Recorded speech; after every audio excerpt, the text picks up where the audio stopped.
de fé num Deus que é amor e num Deus que vocês passaram a experimentar juntos ao longo desses 25 anos.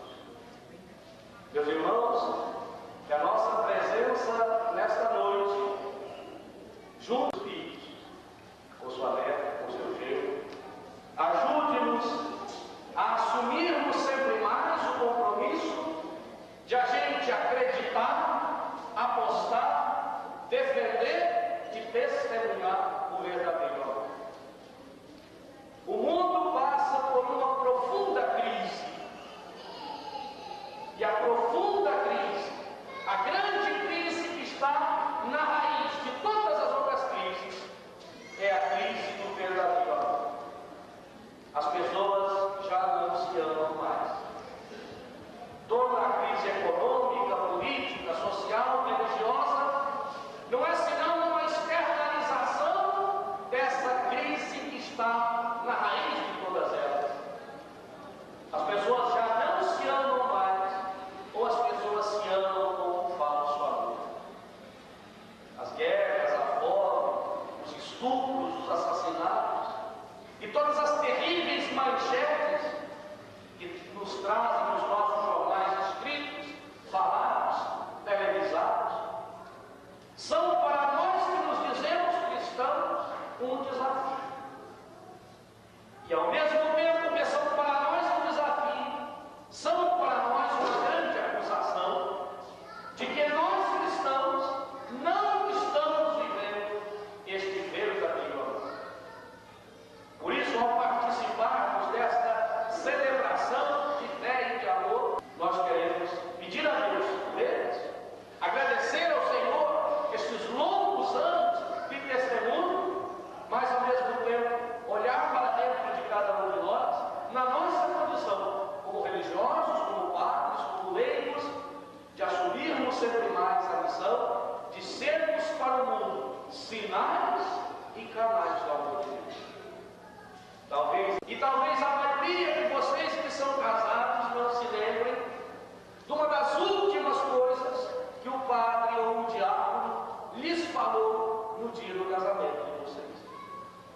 Quando nós damos a bênção ao casal para despedir, para enviarmos ao mundo, nós dizemos a eles: sejam no mundo um sinal do amor de Deus. E eu costumo dizer sempre que ser este sinal do mundo, do amor de Deus, só é possível para aqueles que fizeram em suas vidas, consciente ou inconscientemente, a experiência do Deus de Jesus Cristo. Do Deus que Jesus Cristo veio nos revelar, do Deus amor. Não só do Deus que tem amor, mas o Deus que na sua essência mais profunda, que na sua única definição bíblica é Deus é amor.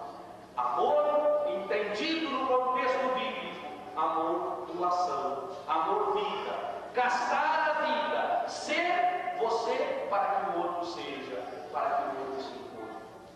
O Deus de Jesus Cristo, o Deus revelado a nós na Sagrada Escritura, é o Deus que ama, é o Deus que cria por amor, é o Deus que cria um universo inteiro, tal como um casal, que casados preparam o primeiro filho, que se engravidam no primeiro filho e começa a preparar um enxovalzinho para esse primeiro filho.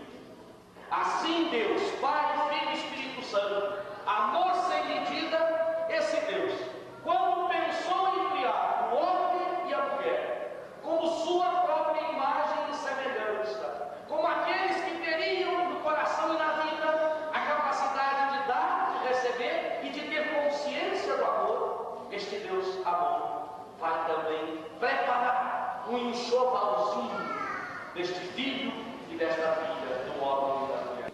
O casal cristão, quando toca a consciência de que não estão se casando simplesmente, mas que estão se unindo num sacramento, ele, ao sair da igreja, assume a grande missão de ser para o mundo sinais visíveis, concretos e palpáveis do amor de Deus. Do amor de Deus que se do amor de Jesus Cristo e se doa com um amor extremo, um gesto extremo de amor para cada um de nós.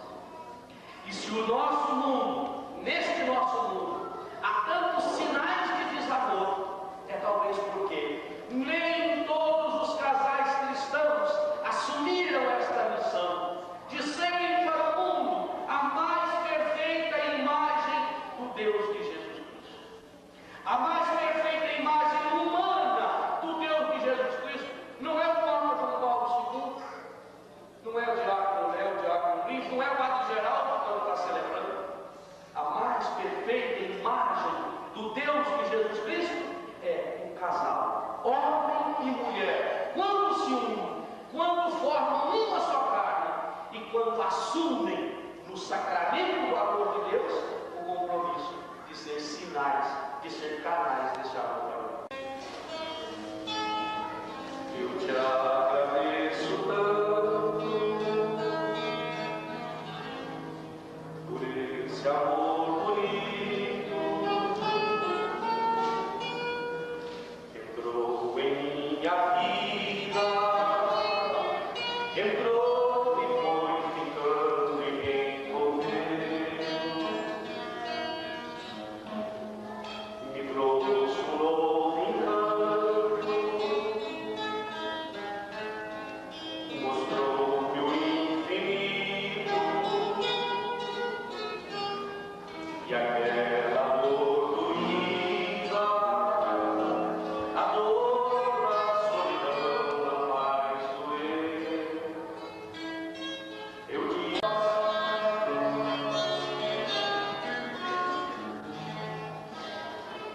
louvado seja o nosso Senhor.